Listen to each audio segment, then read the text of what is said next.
बिस्मिल्लाहिर्रहमानिर्रहीम अस्सलाम वालेकुम रहमतुल्लाहि वबरकातुहू। आज क्लास 10 मैथमेटिक्स AKUB पेपर 2021 हमने सॉल्व करना है।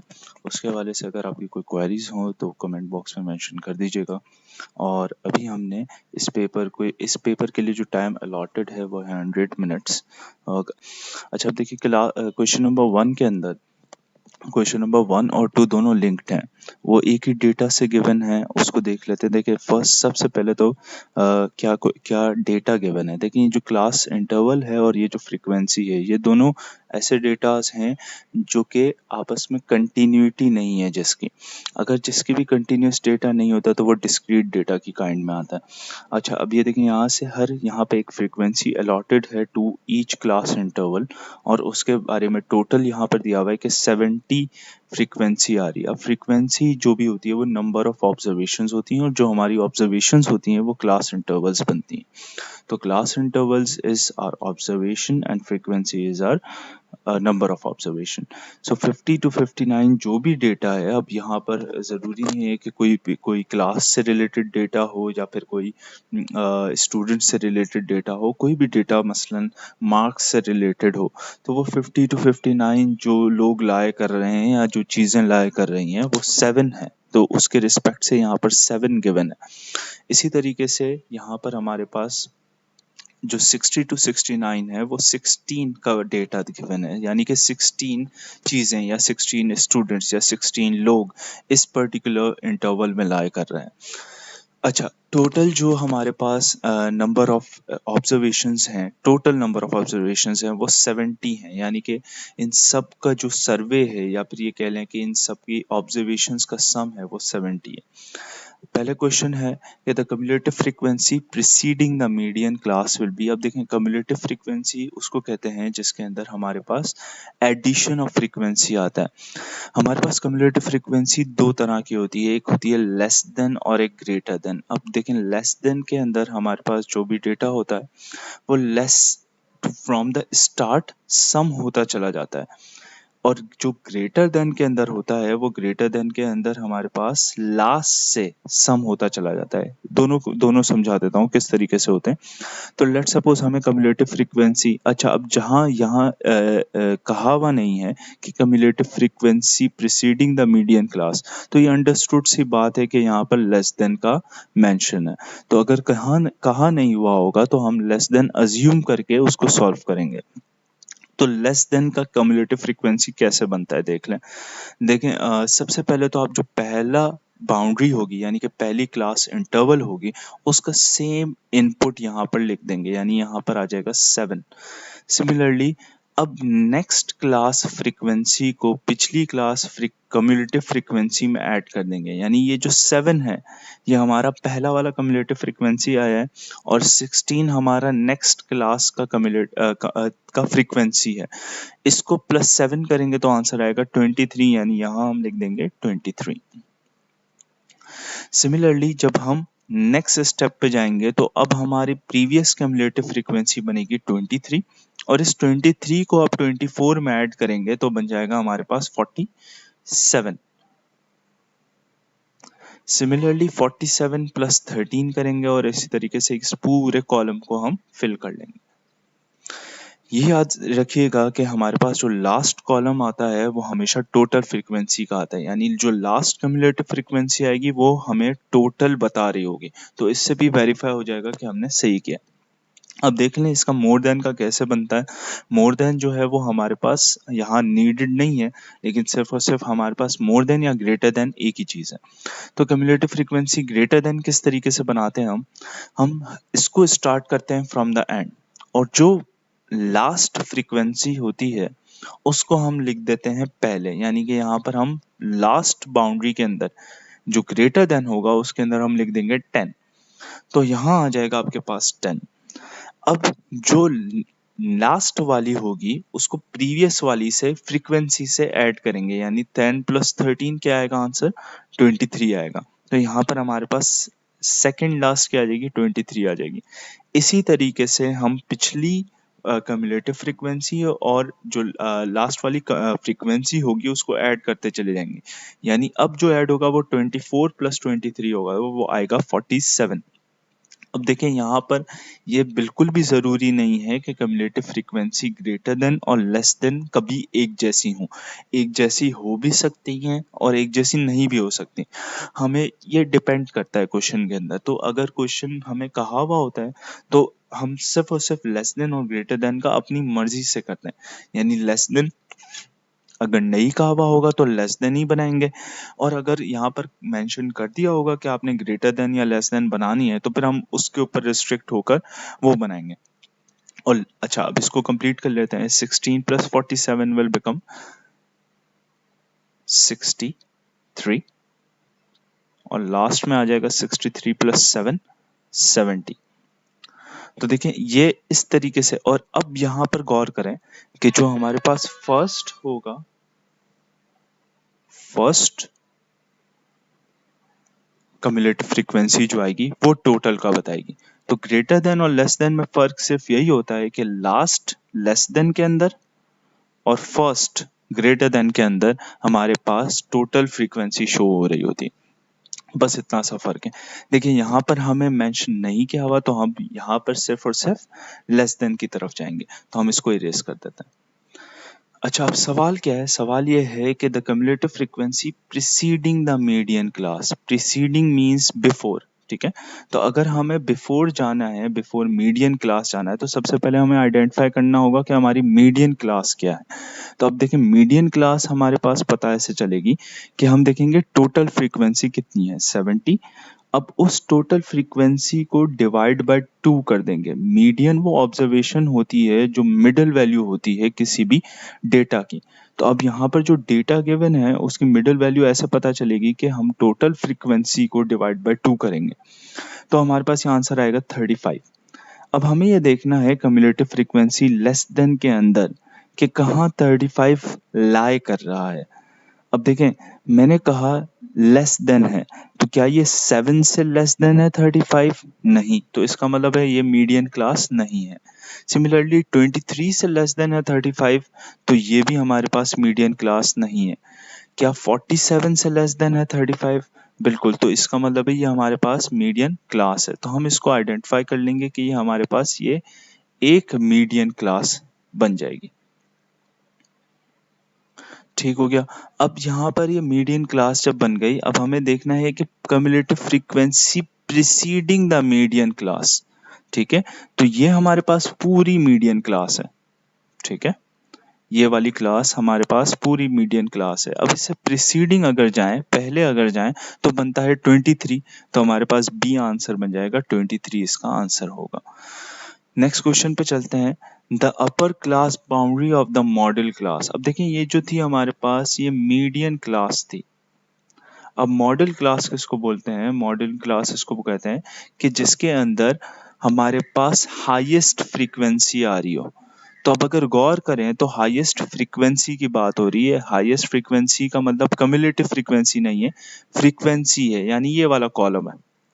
तो अब अगर गौर से यहाँ पर देखें तो हाईएस्ट फ्रीक्वेंसी कहाँ आ रही है, मैं इरेज कर देता हूँ ताकि आइडेंटिफाइबल हो आपके लिए, ठीक है। तो अब देखें गौर से, तो हमारे पास जो 24 है वो हाईएस्ट फ्रीक्वेंसी आ रही है, यानी कि ये हमारे पास मॉडल क्लास होगी। तो ये सिर्फ और सिर्फ एक इत्तेफाक है कि यहाँ पर मीडियन और मॉडल क्लास दोनों एक ही हैं, ठीक है। तो जरूरी नहीं है कि हमारे पास मीडियन और मॉडल क्लास दोनों एक ही हो, तो ये हमारे पास मॉडल क्लास बन जाएगी। अब उन्होंने कहा है कि अपर क्लास बाउंड्री, लेकिन ये है क्लास इंटरवल। क्लास इंटरवल का मतलब ये है कि ये डिस्क्रीट भी हो सकता है और ये कंटिन्यूस भी हो सकता है। इस क्वेश्चन के अंदर ये डिस्क्रीट है, तो हमें जब भी हम कंटिन्यूस बनाते हैं तो हम बाउंड्रीज का इस्तेमाल करते हैं, क्लास बाउंड्रीज को यूज करते हैं। तो यहाँ पर हमें क्लास बाउंड्री बतानी है ऑफ द मॉडल क्लास, लेकिन अपर क्लास बाउंड्री बतानी है। अपर क्लास बाउंड्री का मतलब ये है कि ये लोअर में आता है और ये अपर में आता है। अब क्लास बाउंड्रीज बनाने का तरीका यह है कि हम लेटर बाउंड्री में +0.5 करते हैं और प्रीवियस बाउंड्री में -0.5 करते हैं। तो 69.5 हमारे पास लोअर, जब भी हम 0.5 माइनस करेंगे तो ये बन जाएगी 70, बन जाएगा 69.5। इसको यहाँ मेंशन कर देते हैं,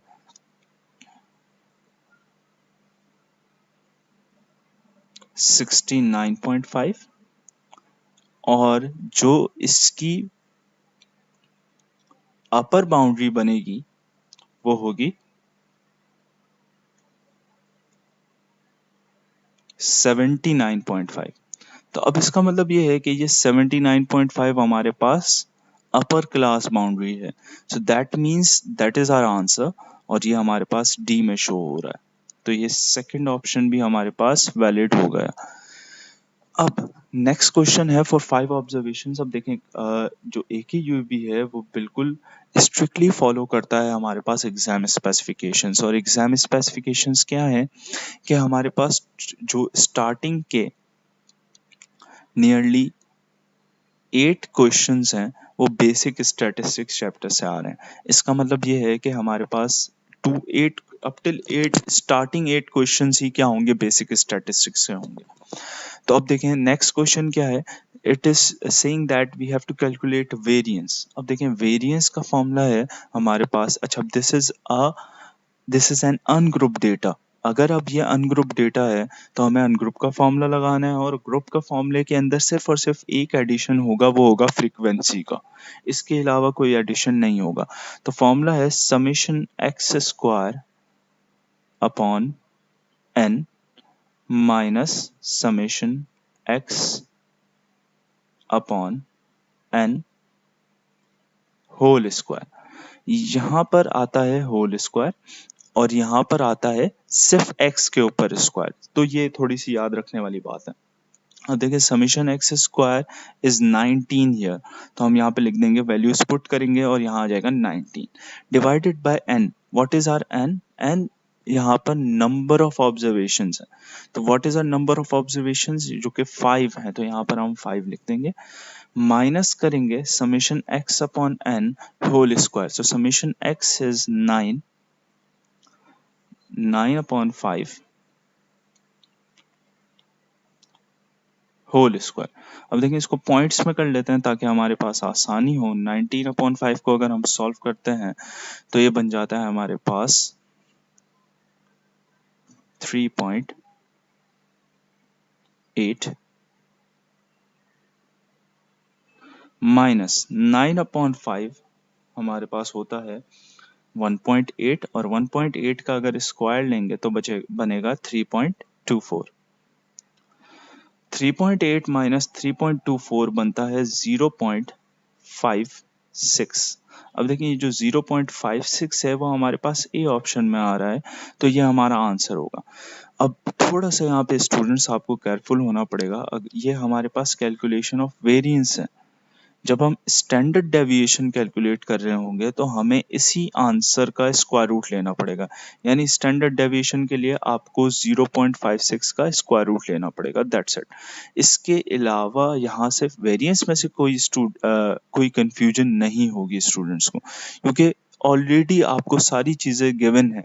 हाँ, ऐसा हो सकता है कि जिस तरह हमें पता है एक्सरसाइज के अंदर और क्वेश्चंस जो अगर मेरे स्टूडेंट्स देख रहे हो स्कूल में से, तो वो हमने सॉल्व किए थे बहुत सारे ऐसे क्वेश्चंस जिसके अंदर डेटा गिवन था। ठीक है, तो डेटा गिवन था और हमें पहले ये वाले कॉलम्स बनाने थे, समेशन एक्स स्क्वायर के कॉलम और summation x, already summation x तो गिवन है। ठीक है, तो वो बहुत मुश्किल हो जाता था। अच्छा, अब ये अनग्रुप का है तो ग्रुप के अंदर क्या फर्क है, ग्रुप के अंदर सिर्फ और सिर्फ इस एक्स स्क्वायर के साथ आ जाएगा एफ, यहाँ भी एफ आ जाएगा। ठीक है, और एन का मतलब है समेशन एफ, तो हमारे पास number of observations group data में नहीं होंगी, वो होंगी हमारे पास समेशन एफ। ठीक है, तो ये 2-3 चीजें आप समझ लें इसी क्वेश्चन के अंदर। सिमिलरली एक और चीज जो है वो बहुत जरूरी है, वो ये है कि इस क्वेश्चन को, इस फॉर्मूले के अंदर हमारे पास ये पूरा होल स्क्वायर है, ये हमारे पास दरअसल मीन का स्क्वायर है। क्यों मीन का स्क्वायर है? क्योंकि समेशन एक्स अपॉन एन हमारे पास मीन भी गिवन होता है। तो अगर एग्जाम के अंदर आपके पास एक्स बार गिवन हो, इस क्वेश्चन के अंदर आपको ये ना गिवन होता, आपको एक्स बार गिवन होता, तो भी कोई इशू नहीं था, क्योंकि एक्स बार का मतलब यही है कि आपने समेशन एक्स अपॉन एन है, तो अब आपने उसी टर्म को क्या कर दिया, स्क्वायर कर दिया, और इसी तरीके से इस फॉर्मूले को सॉल्व कर दिया। तो ज्यादा घबराने वाली बात नहीं है। अच्छा, अब नेक्स्ट क्वेश्चन पे चलते हैं। इसका हमने क्वेश्चन आंसर मार्क कर दिया, तो अब कोशिश करेंगे हाईलाइट कर दें ताकि आप लोगों को ज़्यादा आइडेंटिफाइबल हो। क्वेश्चन नंबर 4 के अंदर यहाँ पर ये कहा हुआ है कि जो पाई चार्ट है उसके अंदर हमारे पास परसेंटेज है। अच्छा, यहाँ पर कुछ स्टूडेंट्स का सर्वे हुआ है और उनसे ये पूछा गया है कि फेवरेट फ्रूट क्या है उनका। तो यहाँ पर 5 फेवरेट फ्रूट्स गिवन है, ठीक है। अच्छा, अब यहाँ पर हमने ये डिसाइड करना है कि क्या परसेंटेज है स्टूडेंट्स की जो कि फेवरेट फ्रूट चूज कर रहे हैं अपना ऑरेंज। तो अब अगर हमें यहाँ पर ऑरेंज चूज करना है तो ऑरेंज के हमारे पास नंबर ऑफ स्टूडेंट्स हैं 40। अब इन्हीं 40 स्टूडेंट्स को हमें डिवाइड करना है टोटल स्टूडेंट्स से, क्योंकि हमें परसेंटेज का फॉर्मूला पता है कि जिस चीज़ की परसेंटेज हमें चाहिए होती है वो न्यूमरेटर में आता है, यानी ऑरेंज की परसेंटेज। तो ऑरेंज जो आएगा, number of students that are going for orange, वो न्यूमरेटर में आएगा, और डिनोमिनेटर में टोटल हमारे पास जितने भी स्टूडेंट्स का सर्वे हुआ है। तो हम पहले टोटल कैलकुलेट करेंगे। तो 40 प्लस 60 बनते हैं 100, 100 प्लस 50 150, और फिर इसके बाद इन सबको ऐड कर लें तो बन जाएगा हमारे पास अराउंड 220। तो ये हमारे पास 220 बन गया। अब मल्टीप्लाई बाय 100% अगर करेंगे तो ये परसेंटेज में कन्वर्ट हो जाएगा। बस इतना सही क्वेश्चन है। तो ये बहुत सिंपल क्वेश्चन था। अगर आप पेपर, जिसने भी पेपर अटेम्प्ट किया हो, तो ये बहुत ही सिंपल क्वेश्चन था। पाई चार्ट के क्वेश्चंस इतने सिंपल नहीं आते पेपर के अंदर।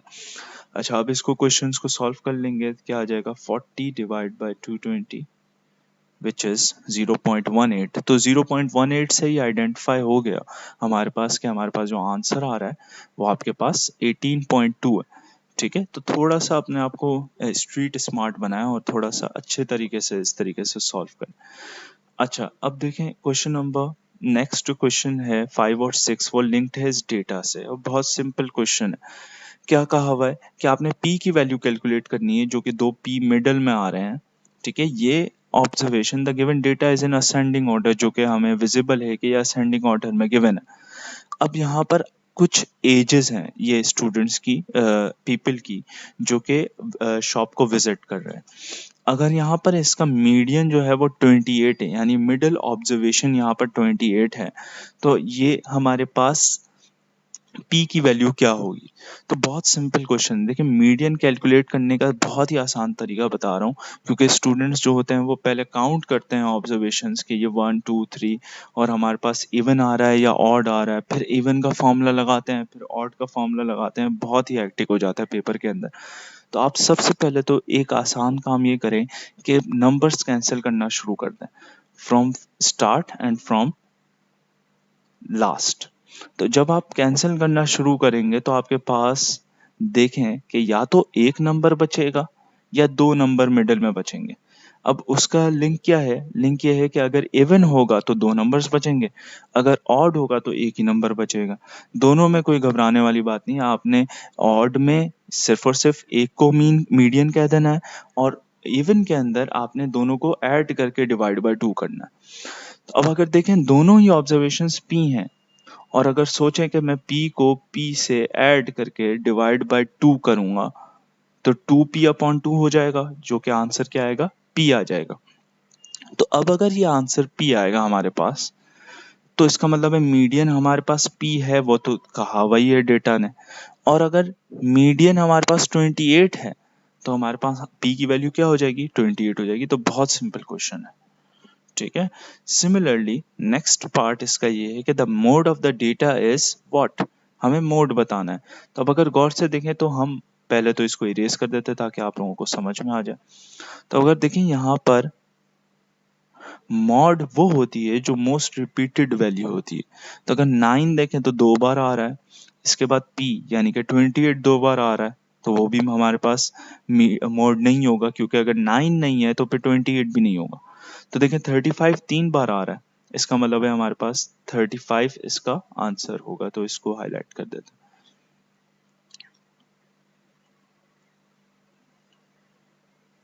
ठीक है। तो अब नेक्स्ट क्वेश्चन की तरफ चल लेते हैं। ये थोड़ा सा ट्रिकी क्वेश्चन है और ये प्रॉपर्टीज ऑफ मीन से रिलेटेड है, ठीक है। तो इसको भी देख लें कि किस तरीके से क्वेश्चन सॉल्व होगा। देखिए यहाँ पे कहा हुआ है कि x अपॉन वाई की वैल्यू है a अपॉन 2, ठीक है। और y बार की वैल्यू क्या होगी, देखिए यहाँ पर जो x और y के अलावा जो भी चीजें हैं वो दोनों कॉन्स्टेंट्स हैं, यानी यानी a भी कांस्टेंट है और 2 भी कांस्टेंट है। अगर x बार हमारे पास a अपॉन 2 है तो y बार क्या होगा। अब सबसे पहले तो ये देखें कि अगर मैं यहाँ पर ये प्रॉपर्टी लगाऊं मीन की प्रॉपर्टी, और वो मीन की प्रॉपर्टी ये है कि x अपॉन y, इन दोनों के ऊपर अगर मैं बार लगा दूं तो जो राइट हैंड साइड है हमारे पास a अपॉन 2 उसके ऊपर भी बार लग जाएगा। लेकिन हमें यह पता है कि कभी भी किसी कांस्टेंट नंबर का मीन क्या होता है, वही नंबर होता है। तो a पे बार लगाने की जरूरत नहीं है, हमारे पास a वैसे ही लिख दिया जाएगा और 2 भी वैसे लिख दिया जाएगा। इसको दोबारा बता देता हूँ। देखिए x अपॉन वाई जब हमारे पास a अपॉन 2 गिवन है तो हमने उसको एज इट इज लिख दिया। अब इसके बाद हमने कहा कि हम सब पे बार लगा देते हैं। ठीक है, मीन की क्या प्रॉपर्टी है कि आप अगर मीन कैलकुलेट करने जा रहे हो तो अगर आप सबके ऊपर ये बार का सिंबल लगा देंगे तो सब वो मीन बन जाएगा। ठीक है, यानी कि x का मीन, y का मीन, a का मीन और 2 का मीन, सबका मीन आपस में बराबर है। x mean upon y mean is equals to a mean upon 2 mean. अब अगर a और 2 को देखें तो a और 2 तो कांस्टेंट हैं क्योंकि उसका उसका कोई हमारे पास यहाँ पर वेरिएबल मौजूद नहीं, वेरिएबल और x और y ही हैं सिर्फ। ठीक है, तो अब इसका मतलब ये होगा कि x बार अपॉन y बार यानी x mean upon y mean बराबर होगा a अपॉन 2 के। अब अगर यहाँ से हम थोड़ी सी मैथ्स लगाएं और यहाँ पर हम x मीन को और y मीन को इवेल्युएट करने की कोशिश करें, तो अब अगर गौर से देखें मुझे y मीन की वैल्यू निकालनी है, तो मैं सिर्फ और सिर्फ यहाँ पर ये कर रहा हूँ कि मैं इसका रेसिप्रोकल ले रहा हूँ। तो y mean upon x mean बराबर हो जाएगा 2 अपॉन a के, दोनों साइड रेसिप्रोकल लिया जाता है हमेशा। ठीक है, अब मैं x मीन को वहां पर शिफ्ट कर रहा हूं तो सिर्फ और सिर्फ ये क्या बन जाएगा, y मीन यानी y बार बराबर होगा 2 अपॉन a टाइम्स x बार। ठीक है, अब ये जो x बार है हमारे पास वो a अपॉन 2 है, उसकी वैल्यू पुट कर देते हैं। तो हमने यहाँ पर सॉल्यूशन, मैं यहाँ सॉल्यूशन कर रहा हूँ क्योंकि वहां जगह मौजूद नहीं है। 2 upon a multiply by x बार। अब x बार है हमारे पास a अपॉन 2, उसकी वैल्यू हमने रख दी। अब देखें ये सारी चीजें कैंसिल हो गई, 2 से डिवाइड हो गया और a से कैंसिल हो गया। तो आंसर क्या आया यहाँ पर, 1 आंसर आ गया। यानी y बार हमारे पास यानी y मीन हमारे पास 1 के बराबर आ गया। ठीक है, थोड़ी सी यहाँ पर मिस्टेक हो गई है जी। तो हमारे पास यहाँ पर आंसर हो गया 1। ठीक है, तो नेक्स्ट क्वेश्चन की तरफ चलते हैं। अच्छा, अब 1 upon a square is multiplied by variance of x is b। ठीक है, then the standard deviation of x will be. अब हमें standard deviation of x calculate करना है। सबसे पहले तो इस इक्वेशन को यहाँ पर लिख लेते हैं ताकि आसानी हो इसको समझने के लिए। 1 upon a square times multiply by variance of x। तो वेरिएंस ऑफ x पूरा लिखने की जरूरत नहीं है, मैं v लिख रहा हूँ, is b is equals to b है। अब हमें यहाँ पर v की वैल्यू पहले कैलकुलेट करनी है, तभी हम स्टैंडर्ड डेविएशन की वैल्यू कैलकुलेट कर सकेंगे। तो v will be equals to a square b, और अब हमें यहाँ पर वैल्यू कैलकुलेट करनी है स्टैंडर्ड डेविएशन की। तो स्टैंडर्ड डेविएशन हमने पिछले भी बात की कि standard deviation is equals to square root of variance. तो अब अगर मुझे यहाँ पर स्टैंडर्ड डेविएशन कैलकुलेट करना पड़ेगा तो मुझे सिर्फ और सिर्फ स्क्वायर रूट लेना पड़ेगा अपने राइट हैंड साइड का। तो मैं यहाँ पर स्क्वायर रूट ले रहा हूँ। अब अगर गौर से देखें तो यहाँ पर a के ऊपर तो स्क्वायर मौजूद है, b के ऊपर स्क्वायर मौजूद नहीं है। इसका मतलब क्या हुआ कि सिर्फ a स्क्वायर रूट से बाहर आ सकता है क्योंकि उसका स्क्वायर रूट से कैंसिल हो सकता है, बाकी b के साथ ऑलरेडी वैसे के वैसे स्क्वायर रूट बचा रहेगा। तो इसका मतलब है हमारे पास यहाँ पर आंसर होगा a रूट b, तो विच इज a। सो हम यहाँ पर इसको हाईलाइट कर देते हैं।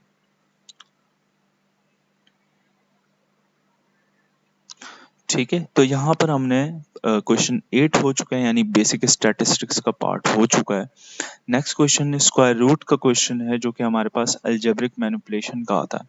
तो अब देखें, ये जो स्क्वायर रूट है उसके अंदर हमारे पास 3 फैक्टर्स गिवन है, 3 एक्सप्रेशंस गिवन है, x square minus 16, x minus 4 और एक्स प्लस 4। अब अगर गौर से देखें तो यहाँ पर एक्स स्क्वायर माइनस 16, दो तरीके से ये क्वेश्चन सॉल्व हो सकता है। या तो एक्स स्क्वायर माइनस 16 को मैं फैक्टराइज करूं और बना दूं एक्स माइनस 4 एक्स प्लस 4, या फिर मैं x माइनस 4 और x प्लस 4 को मल्टीप्लाई करके एक्स स्क्वायर माइनस 16 बना दूं। दोनों सूरतों में आंसर एक ही आएगा आपके पास। आपने क्या करना है, x माइनस 4 और x प्लस 4 को मल्टीप्लाई करना है, तो एक्स में एक्स स्क्वायर माइनस 16 ही आ जाएगा।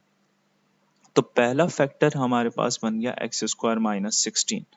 अब देखिए यहाँ पर दो ब्रैकेट हैं एक्स स्क्वायर माइनस 16 के विद इन स्क्वायर रूट। ये जो एक्स स्क्वायर माइनस 16 आया है वो इन दो ब्रैकेट को सॉल्व करने से आया। अब एक्स स्क्वायर माइनस 16 के क्योंकि दो ब्रैकेट्स हैं तो मैं यहाँ पर स्क्वायर लगा रहा हूँ। तो जैसे स्क्वायर लगाएंगे तो यहाँ पर स्क्वायर से रूट कैंसिल हो जाएगा और आंसर बन जाएगा x square minus 16 which is C. तो अब देख रहे हैं आपकी कितना जल्दी हम क्वेश्चन सॉल्व कर सकते हैं विद इन पेपर अगर हम सही टेक्निक लगा रहे हो। ठीक है, तो नेक्स्ट क्वेश्चन पे चलते हैं। The least common multiple of x power 4 minus a power 4, x square minus a square और x square plus a square। देखें, कभी भी इन क्वेश्चंस को लीस्ट कॉमन मल्टीपल्स को और हमारे पास हाईएस्ट कॉमन फैक्टर को सॉल्व करने का बहुत ही आसान तरीका ये है कि आपके पास x power 4 minus a power 4 होगा, तो आप उसको फैक्टराइज कर लें, जितने फैक्टर्स हो सके आप बना लें। ठीक है, और आप देखें कि किन कॉमन फैक्टर्स की हाईएस्ट पावर क्या है लीस्ट कॉमन मल्टीपल में, और हाईएस्ट कॉमन फैक्टर में लोवेस्ट पावर क्या है। ठीक है, तो सबसे पहले तो मैंने अगर x power 4 minus a power 4 को फैक्टराइज किया तो वो बन गया हमारे पास एक्स स्क्वायर माइनस ए स्क्वायर। मैं डायरेक्ट कर रहा हूं और मैंने कह दिया कि यहाँ पर हमारे पास बन गया x माइनस ए एक्स प्लस ए,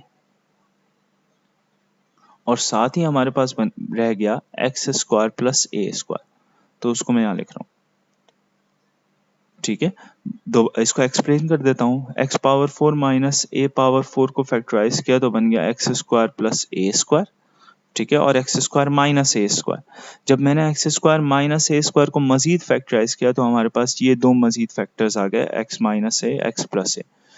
अब हमारे पास रह गया एक्स स्क्वायर माइनस ए स्क्वायर और x square plus a square. तो देखिए एक्स स्क्वायर माइनस ए स्क्वायर फैक्टराइज हो सकता है, और वो किस में फैक्टराइज हो सकता है, एक्स माइनस ए एक्स प्लस है। तो इसको मैं दोबारा लिख नहीं रहा, मैं सिर्फ इसके पास ये लिख रहा हूँ कि ये दोनों फैक्टर्स ही आ जाएंगे हमारे पास। तो एक्स स्क्वायर माइनस ए स्क्वायर का आंसर बिल्कुल फर्स्ट वाले जैसा हो जाएगा, सिवाय x square plus a square. और x square plus a square factorise नहीं किया जा सकता, इसका मतलब है यहाँ पर हमारे पास x square plus a square as it is आ जाएगा। अब अगर गौर से देखें तो x square plus a square की हाईएस्ट पावर, ठीक है, हम यहाँ पर हाईएस्ट पावर कब देखते हैं, जब लीस्ट कॉमन मल्टीपल हो। तो हाईएस्ट पावर क्या है, इस फैक्टर की हाईएस्ट पावर है 1, यहाँ पर भी और यहाँ पर भी। लिहाजा ये जो एलसीएम का आंसर होगा उसमें x square plus a square direct लिख दिया जाएगा, और अगर यहाँ पर लेट सपोज पावर 2 होती तो हम पावर 2 के साथ उसको लिखते हैं। अभी हम डायरेक्ट इसको x square plus a square को लिख देंगे। नेक्स्ट हमारे पास बचा x माइनस ए एक्स प्लस ए। तो अब अगर गौर से देखें तो x माइनस ए एक्स प्लस ए की भी यहाँ भी पावर 1 होगी, यहाँ भी पावर 1 होगी, और यहाँ भी पावर 1 है, यहाँ भी पावर 1 है। इसका मतलब है x माइनस ए और x प्लस ए आंसर में एज इट इज आ जाएगा। अब अगर गौर से थोड़ा सा सोच के यहाँ पर करें कि x minus A x plus A x square plus a square क्या बनता है। ठीक है, क्योंकि ये हमारे पास आंसर में तो गिवन नहीं है तीनों फैक्टर्स, तो ये दरअसल तीनों अगर मल्टीप्लाई हों तो क्या बनेगा, x पावर 4 माइनस ए पावर 4। ये हमें कैसे पता चला, तो अगर याद करें तो सबसे पहला जो हमने फैक्टर बनाया था ये, वो दरअसल हमने किसका बनाया था, x पावर 4 माइनस ए पावर 4 का ही बनाया था, और यही हमारे पास एलसीएम के आंसर में भी आ रहा है। इसका मतलब ये है कि हमारे पास डी इसका आंसर बन जाएगा। ठीक है, तो अब नेक्स्ट क्वेश्चन पे चलते हैं, क्वेश्चन नंबर 11। अच्छा, अब नेक्स्ट जो क्वेश्चन है 11, उसके अंदर हमारे पास हाईएस्ट कॉमन फैक्टर गिवन है और वो कह रहे हैं, अच्छा नहीं, हमें हाईएस्ट कॉमन फैक्टर कैलकुलेट करना है जब हमें y minus one whole square, y plus one whole square और y square minus one given है। अब अगर गौर से सोचें यहाँ पर, तो y minus one whole square और y plus one whole square में कुछ कॉमन नहीं होता। एक का जो फैक्टर है वो y माइनस वन है और दूसरे का फैक्टर है y प्लस वन, जो कि इन इसके अंदर भी आ रहा है, लेकिन इन तीनों में बजाते खुद कोई कॉमन फैक्टर नहीं मौजूद है। इसका मतलब है हमारे पास जब कोई हाईएस्ट कॉमन फैक्टर, कोई कॉमन फैक्टर मौजूद नहीं होता तो उसका हाईएस्ट कॉमन फैक्टर होता है वन, यानी हमारे पास यहाँ आंसर हो जाएगा सिर्फ और सिर्फ वन। ठीक है, तो ये हमारे पास सिंपल क्वेश्चन सॉल्व हो गया। On simplification 1 minus 1 upon x divided by 1 upon x we get, तो अब यहाँ पर अगर इसको सॉल्व कर लें तो ये बन जाएगा, सबसे पहले एलसीएम ले लेंगे ब्रैकेट का, तो ये हो जाएगा x minus one upon x, बीच में डिवाइड का सिंबल है उसको मैं बना रहा हूँ मल्टीप्लाई, तो मैं जो यहाँ पर फ्रैक्शन होगी उसका रेसिप्रोकल ले लूंगा और ये बन जाएगा x अपॉन वन। अब अगर कैंसिलेशन करें तो x से x कैंसिल हो गया, बच गया x minus one upon one, जो कि हमारा बी आंसर है। तो ये तो बहुत क्वाइट सिंपल क्वेश्चन था हमारे पास। Question number 13। अब देखिए क्वेश्चन नंबर 13 के अंदर ये जो क्वेश्चन है इसके अंदर हमें एलसीएम लेना है, ठीक है, लेकिन अगर हम देखें तो हमारे ये क्वेश्चन काफी सिंपल हो जाएगा अगर हम a प्लस बी को यहाँ पर a प्लस बी से कैंसिल कर दें। यहाँ पावर टू मौजूद है, तो अगर एक पावर हम सॉल्व कर लें तो ये a प्लस बी की पूरी पावर वन माइनस हो जाएगी, तो a प्लस बी की पावर वन रह जाएगी। अब अगर इसका एलसीएम लें तो two multiply by a minus B हो जाएगा, तो आ जाएगा two A minus two B, और बीच में माइनस का सिंबल है और a प्लस बी आएगा, तो अगर a प्लस बी पे माइनस अप्लाई कर दिया जाए तो बन जाएगा minus a minus B upon a minus B. अब देखें तो a माइनस बी इन तीनों में आ रहा है, इसका मतलब है a तो हमारा आंसर नहीं हो सकता। लेट्स सी, क्या पता सिंप्लीफाई हो जाए, वो भी कुछ नहीं कह सकते हम। 2a minus two B, 2a में से 1a माइनस हो जाएगा तो a रह जाएगा, नहीं कैंसिल नहीं हो रहा, इसका मतलब है इन तीनों में से कोई एक आंसर है। a रह जाएगा 2a माइनस a को सॉल्व करने से, और टू बी माइनस बी करेंगे तो माइनस थ्री बी आ जाएगा। तो अब ये a minus three B upon a minus B कहाँ मेंशन है, ये मेंशन है d के अंदर, तो इसका मतलब है हमारे पास आंसर हो जाएगा d। ठीक है, तो ये हमारे पास आंसर हो गया।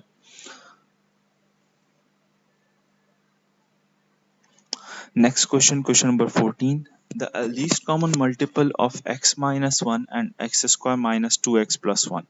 अब देखिए लीस्ट कॉमन मल्टीपल के अंदर अगर कोई चीज कॉमन नहीं होती है तो हम क्या करते हैं, उसको डायरेक्ट फैक्टराइज कर देते हैं। लेकिन यहाँ पर अगर हम देखें तो x square minus two x plus one, क्या ये फैक्टराइज हो सकता है, तो बिल्कुल हो सकता है। ये हम बना सकते हैं x minus one whole square. तो अगर ये x minus one whole square है और अगर मेरे पास पहला ब्रैकेट x माइनस वन का है, तो अब क्या कॉमन हुआ, अब कॉमन हुआ पूरा x माइनस वन, लेकिन हमें यहाँ कॉमन देखना नहीं है, हमें देखना है लीस्ट कॉमन मल्टीपल। तो लीस्ट कॉमन मल्टीपल में आसान तरीका मैंने आपको ये बताया कि हाईएस्ट पावर देख लें क्या है एक्सप्रेशंस की, वो टू है, इसका मतलब है हमारे पास आंसर क्या हो जाएगा, x minus one power two, that's it. Question number 15 बहुत ही ट्रिकी क्वेश्चन था ये पूरे अटेम्प्ट का, और इसके अंदर हमें थोड़ा सा देखकर इसका आंसर देना है। If the highest common factor of 2kx square and 3x square minus 6x is 3x, then one of the values of k will be. अबे हमें यहाँ पर ये बताना है कि इसका हाईएस्ट कॉमन फैक्टर क्या होगा इन दोनों एक्सप्रेशंस का। एक है हमारे पास 2kx स्क्वायर,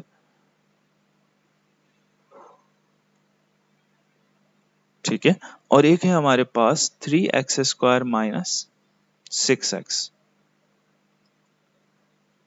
अब देखिए ये हाईएस्ट कॉमन फैक्टर यहाँ पर क्या है, 3x है। तो पहले तो देख लेते हैं क्या इनका कोई कॉमन फैक्टर भी है 3x या नहीं। तो अगर मैं 3x कॉमन लूँ सेकंड एक्सप्रेशन में तो वो तो आसानी कॉमन आ जाएगा और यहाँ आ जाएगा हमारे पास 3x माइनस 2। अब अगर देखें तो इसके अंदर से 3x स्क्वायर कैसे कॉमन आएगा, ठीक है, 3x कैसे कॉमन आएगा। तो अगर 3x कॉमन आने के लिए हमें k की वैल्यू डिसाइड करनी है तो हमारे पास दो आंसर पॉसिबल है, एक 6 भी पॉसिबल है और एक 3 भी पॉसिबल। अच्छा x माइनस 2 पॉसिबल नहीं है क्योंकि जब मैं अगर k की वैल्यू x माइनस 2 रखूं तो 3x तो कॉमन नहीं आने वाला, वो तो नजर आ रहा है। सिमिलरली b में x अगर पुट करूं तो ये बन जाएगा 2x क्यूब। तो इसका मतलब ये है कि 2x क्यूब भी हमारे पास क्या होगा, 3x का हाईएस्ट कॉमन फैक्टर नहीं देगा, ठीक है। अब रहेगा 6 और 3। तो 6 अगर हम पुट करें तो ये हमारे पास बन जाएगा 12x स्क्वायर, ठीक है। और अगर हम 3 पुट करें तो ये बन जाएगा 6x स्क्वायर। अब देखें यहां पर हमारे पास 12x स्क्वायर बना और ये बना 6x स्क्वायर। 12x स्क्वायर की सूरत में हमारे पास जो आंसर आने वाला है वो आएगा बिल्कुल सेम 3x आएगा। 6x स्क्वायर की भी सूरत में हमारे पास 3x ही आंसर आएगा। अब हम आंसर किसको सेलेक्ट करें, तो देखें यहाँ पर हम लोवेस्ट आंसर की तरफ जाएंगे, स्मॉलेस्ट आंसर की तरफ जाएंगे। क्यों, क्योंकि हमें k की वैल्यू वो देखनी है जो लोवेस्ट है, जो स्मॉलेस्ट है। हम बड़ी वैल्यू की तरफ नहीं जाएंगे और हम छोटी वैल्यू की तरफ जाएंगे, ठीक है। ये है ये इसकी एक्सप्लेनेशन, ठीक है। अगर हाईएस्ट कॉमन फैक्टर हमें बताना हो और अगर हाईएस्ट कॉमन फैक्टर के अंदर हमें दो आंसर्स की तरफ हम फंस जाए तो हम वो सेलेक्ट करेंगे जो इन दोनों में स्मॉलेस्ट होगा। यानी 3 है जो कि स्मॉलेस्ट आ रहा है, इसका मतलब है हम 3 की तरफ जाएंगे, डी हमारे पास आंसर होगा, ठीक है। 6 की तरफ इसलिए नहीं जाएंगे क्योंकि उससे हमारे पास आंसर बड़ा बन रहा है, ठीक है। जिसकी वजह से हमें एक बड़ा फैक्टर मिल रहा है, तो बड़ा फैक्टर जो है हमें नहीं चाहिए, हम स्मॉलेस्ट फैक्टर की तरफ जाएंगे। अच्छा, नेक्स्ट बात आ रही है क्वेश्चन नंबर 16 में। क्वेश्चन नंबर 16 हम सॉल्व बहुत ही आसानी से कर सकते हैं। देखें 1/1 minus x divided by 2/x minus 1। तो अगर हम इसको डिवाइड को मल्टीप्लाई बना दें तो ये बन जाएगा x माइनस 1/2। अब देखें 1 माइनस एक्स और x माइनस 1 दोनों एक ही फैक्टर्स हैं, बस एक फर्क क्या है कि यहाँ पर अगर या तो न्यूमरेटर में या तो इस x माइनस 1 में या इस 1 माइनस एक्स में माइनस कॉमन ले लें तो हमारे पास क्या बन जाएगा, वही दूसरा फैक्टर बन जाएगा। तो मैं आसानी के लिए मैं ऊपर से x माइनस 1 से यानी न्यूमरेटर से माइनस कॉमन ले रहा हूँ, तो ये बन जाएगा माइनस, अच्छा 1 से मल्टीप्लाई होगा तो यही आ जाएगा, तो 1 माइनस एक्स बन जाएगा। तो ये हमारे पास न्यूमरेटर बन गया। डिनोमिनेटर में हमारे पास क्योंकि 2 मल्टीप्लाई हो रहा है तो हम इसको इस तरीके से लिख देंगे 2 मल्टीप्लाई बाय 1 माइनस एक्स। अब देखें 1 माइनस एक्स तो कैंसिल हो गया, तो अब बचा हमारे पास माइनस और 2। तो अगर कभी कैंसिलेशन की सूरत में माइनस होता है तो वो 1 भी आता है हमारे पास और अपॉन में 2 भी बचता है, इसका मतलब इसका आंसर बन जाएगा 1/2 विद द माइनस, ठीक है। बहुत सिंपल क्वेश्चन था। नेक्स्ट क्वेश्चन थोड़ा सा ट्रिकी है, अगर आपने इसको पिक कर लिया तो बहुत आसानी से हो जाएगा। अब देखिए यहाँ पर 5/2a का स्क्वायर रूट फाइंड करना है। यहाँ पर 5 और 2a दोनों साइड में है इक्वल्स 2 के, तो पहले तो हमें एक काम ये करना पड़ेगा कि एक साइड पर ले आए दोनों को ताकि क्या हो, आसानी से सॉल्व हो जाए। तो अच्छा, दूसरा इसका तरीका क्या है कि हमें square root of 5/2a find करना है। तो 2a की वैल्यू गिवन है, ठीक है। तो 5/2a का मतलब ये है कि अपॉन के अंदर हम इस 2a की वैल्यू लिख दें, ठीक है।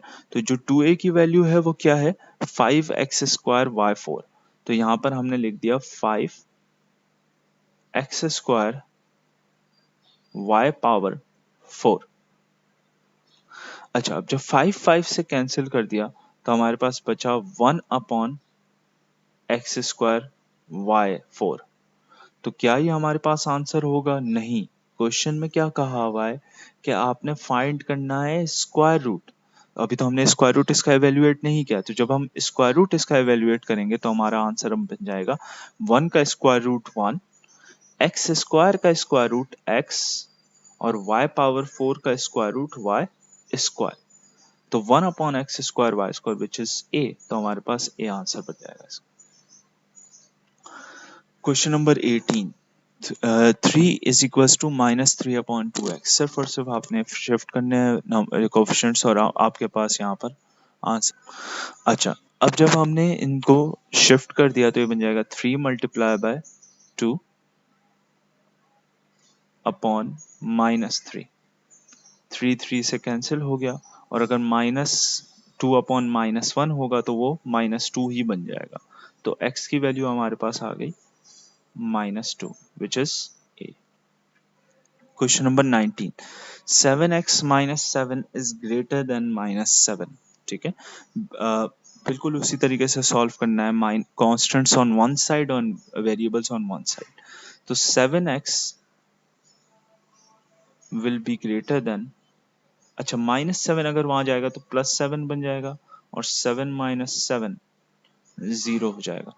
तो यहाँ पर 7x इज ग्रेटर देन 0। तो अगर 7x इज ग्रेटर देन 0 और 7 को शिफ्ट करूं तो x इज ग्रेटर देन 0 बनेगा। ठीक है, तो थोड़ा सा अगर स्टूडेंट यहाँ पे कंफ्यूज होता है तो वो इस वजह से कंफ्यूज होता है कि अगर -7 वहां शिफ्ट करेंगे तो क्या इनइक्वालिटी की साइन रिवर्स होगी? नहीं होगी। जब जब हम माइनस के नंबर से मल्टीप्लाई या डिवाइड करेंगे तो इनइक्वालिटी की साइन चेंज होगी। जो ग्रेटर देन है वो लेस देन बन जाएगा, लेस देन है वो ग्रेटर देन बन जाएगा। लेकिन ये उस सूरत में जब किसी नेगेटिव नंबर को मल्टीप्लाई या डिवाइड करवा रहे हो। यहाँ हमने प्लस और माइनस करवाया तो यहाँ पर ये इफेक्ट नहीं आएगा। 1 minus x mod is equal to 0। अब देखें, हमारे पास जब भी मॉड होता है तो हमारे पास दो आंसर्स पॉसिबल होते हैं, एक प्लस और एक माइनस। लेकिन अगर राइट हैंड साइड के साथ हम प्लस या माइनस लगाएं तो कोई इफेक्ट नहीं आएगा, क्योंकि 0 एक न्यूट्रल नंबर है। तो यहाँ पर हमारे पास दो आंसर्स के बजाय एक आंसर आएगा, यानी सी और डी हमारे पास कैंसिल होगा। अब रह गया ए और बी। तो 1 minus x is equals to 0, और अगर माइनस एक्स माइनस वहां पर भेजें तो बन जाएगा प्लस एक्स। तो x की वैल्यू आ जाएगी हमारे पास यहाँ पर 1। ठीक है, तो अगर x की वैल्यू 1 है तो ये हमारे पास ए आंसर हो जाएगा। क्वेश्चन 21, स्क्वायर रूट है, हमें बोथ साइड स्क्वायर रूट को जब भी सॉल्व करते हैं। अच्छा देखिए, ये एक रेडिकल इक्वेशन है। रेडिकल इक्वेशन को जब भी आप सॉल्व करें, सॉल्यूशन सेट निकालें, तो उसको वेरीफाई जरूर कर लें। अगर वेरीफाई किए बगैर आप आंसर पे टिक करेंगे तो आंसर गलत होने का खदशा है। और ये जब है जब आंसर के अंदर एम्प्टी सेट मौजूद हो। यहाँ पर एम्प्टी सेट मौजूद नहीं है, लेकिन तो इसका मतलब ये है कि हमारे पास आंसर जो आएगा वो एक फिक्स्ड आंसर आएगा। अच्छा, अब जब हमने स्क्वायर बोथ साइड स्क्वायर किया तो x माइनस 1/4 पर से स्क्वायर रूट हट गया, और 1/2 पे स्क्वायर लग गया, तो 1/2 पे स्क्वायर लगेगा तो बन जाएगा 1/4। अब मैं अगर 1/4 को वहां पर शिफ्ट करूंगा तो वो प्लस बन जाएगा, तो यानी 1/4 प्लस 1/4। अब देखें, एलसीएम है तो हम डायरेक्ट एलसीएम ले सकते हैं, तो ये बन जाएगा 2/4। 2/4 को अगर हम कैंसिल करें तो बनता है 1/2, यानी बी इसका आंसर हो जाएगा। तो सिंपल क्वेश्चन। अच्छा, अब देखें नेक्स्ट क्वेश्चन नंबर 22, थोड़ा सा ट्रिकी है। सिर्फ और सिर्फ आपको मैथ्स के अंदर अच्छा होना है, यानी कि आपने अगर आपको अलजेब्रा में वेरिएबल शिफ्टिंग और कांस्टेंट शिफ्टिंग आती है तो आप बहुत आसानी से ये कर लेंगे। तो देखें, अब यहाँ पर है radical equation again, root x minus root के। अच्छा स्टूडेंट्स, एक चीज में आपने यहाँ पे कंफ्यूज नहीं होना है, यहाँ पर आपने पहले स्क्वायर नहीं लगाना। क्यों? स्टूडेंट जब भी रेडिकल इक्वेशन देखता है वो स्क्वायर लगा देता है। ठीक है जी, तो सबसे पहले आपने सारे कांस्टेंट्स एक साइड पे कर देना है। यहाँ पर कांस्टेंट्स रूट के है, तो रूट के अगर वहां पर जाएगा तो प्लस रूट के बन जाएगा, तो रूट के प्लस रूट के हो जाएगा। अब देखिए, रूट के यहाँ पर एक वेरिएबल है, सॉरी रूट के एक कांस्टेंट है, और अज्यूम करें कि अगर आपके पास दो एक जैसी चीजें हो तो उसका आंसर हो जाता है 2 रूट के। ठीक है, तो यहाँ पर 2 यानी कि x प्लस एक्स 2x हो जाता है। इसी तरीके से a प्लस ए 2a हो जाता है, तो रूट के प्लस रूट के हो जाएगा 2 रूट के। ठीक है, तो यहाँ पर आप इसको रूट के स्क्वायर नहीं करेंगे, 2 रूट के लिखेंगे। अब सिर्फ और सिर्फ आपने रूट एक्स, देखें आपने क्या निकालना था, रूट एक्स अपॉन 2 निकालना था, एक्स वैल्यू निकालने की भी जरूरत नहीं। तो अगर रूट एक्स अपॉन 2 निकालना है तो इस इक्वेशन को 2 से डिवाइड कर दें और इस इक्वेशन को भी 2 से डिवाइड कर दें, तो ये हो जाएगा के। तो रूट एक्स अपॉन 2 की वैल्यू जो है वो रूट के है, विच इज डी, तो आपका डी आंसर बन जाएगा। अच्छा, question number 23, following inequalities x less than 1 और x greater than -1 have the solution। तो कौन सी इक्वेशन यहाँ पर, कौन सी इनइक्वालिटी यहाँ पर सेटिस्फाई कर रही है ए बी सी डी में से। अच्छा, ये याद रखें कि कभी भी x लेस देन 1 हो, x ग्रेटर देन -1 हो, तो ये हमेशा इनइक्वालिटी बनती है x मॉड लेस देन 1। अब अगर ये x मॉड लेस देन 1 बनती है, ठीक है, तो कौन सी ऐसी इनइक्वालिटी है जो यहाँ पर इसको सेटिस्फाई कर रही है। तो a को अगर देखें आप, तो a बनती है हमारे पास 8x लेस देन 8।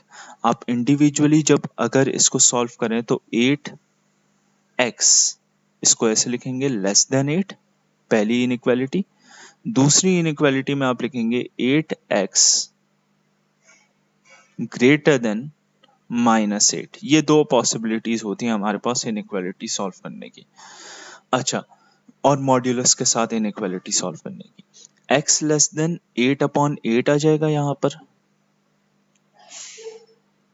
ठीक है, तो ये आ जाएगा x लेस देन 1, और अगर इसको सॉल्व करें तो ये बन जाएगा x greater than -8 upon 8 which is also -1।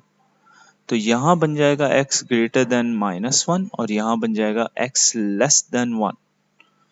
तो यही हमारा क्वेश्चन था, इसका मतलब है ए आपका आंसर हो जाएगा। अब देखिए बी आंसर इस वजह से नहीं होगा क्योंकि अगर आप इसको मॉड्यूलस को ओपन करेंगे तो ये बन जाएगा x मोड, 8 को सॉल्व कर लिया हमने तो x मोड ग्रेटर देन 1 आ गया। अब अगर इसको ओपन करेंगे तो x बनेगा, ठीक है, x बन जाएगा ग्रेटर देन 1 और x बन जाएगा लेस देन -1, ऑपोजिट हो जाएगा। ठीक है, जो हम करते हैं यहाँ पर जो साइन होती है उसको वैसे के वैसे लेते हैं। अगर ग्रेटर देन है तो ग्रेटर देन लेंगे पॉजिटिव के साथ, अगर लेस देन है तो पॉजिटिव के साथ लेस देन लेंगे। फिर इसके बाद जब हम नेगेटिव लगाएंगे तो वही इनइक्वालिटी को रिवर्स करेंगे जो हमने यहाँ पर किया। ठीक है, यहाँ पर हमने इनइक्वालिटी को रिवर्स किया जब हमने नेगेटिव लगाया। ये होता है मॉड को सॉल्व करने का तरीका, इसलिए हमारा ए करेक्ट होगा और बी रॉन्ग हो जाएगा। क्वेश्चन 24, क्वेश्चन 24 भी आपने इस तरीके से सॉल्व कर लिया कि -1 को वहां पर शिफ्ट किया तो रूट एक्स इक्वल्स टू 1 + 1 आपके पास आ गया 2। फिर इसके बाद आपने x की वैल्यू कैलकुलेट करनी, तो बोथ साइड स्क्वायर कर लिया तो ये बन गया x इक्वल्स टू 4। ठीक है, तो हमारे पास डी आंसर हो गया। अब क्वेश्चन नंबर 25 में आपने, क्वेश्चन 25 में हमने यहाँ पर इनइक्वालिटी, यहाँ पर इक्वेशन सॉल्व करनी है, साइमल्टेनियस इक्वेशन है। x minus 3y equals to 9 और x plus 3y equals to 15। हमने दोनों लिख ली साइमल्टेनियसली। अब हमने x की वैल्यू कैलकुलेट करनी है। देखें स्टूडेंट्स, अगर हमने y की वैल्यू कैलकुलेट करनी होती तो हम x को एलिमिनेट करवाते, और अगर हमने x की वैल्यू कैलकुलेट करनी होगी तो y को एलिमिनेट करवाएंगे। तो y को एलिमिनेट करवाने का तरीका ये है कि बोथ इक्वेशंस को आप ऐड कर लें। तो जब इस इक्वेशन को इस इक्वेशन से ऐड करेंगे तो ये बन जाएगा 2x इक्वल्स टू 24 और x की वैल्यू आ जाएगी 24/2 विच इज 12।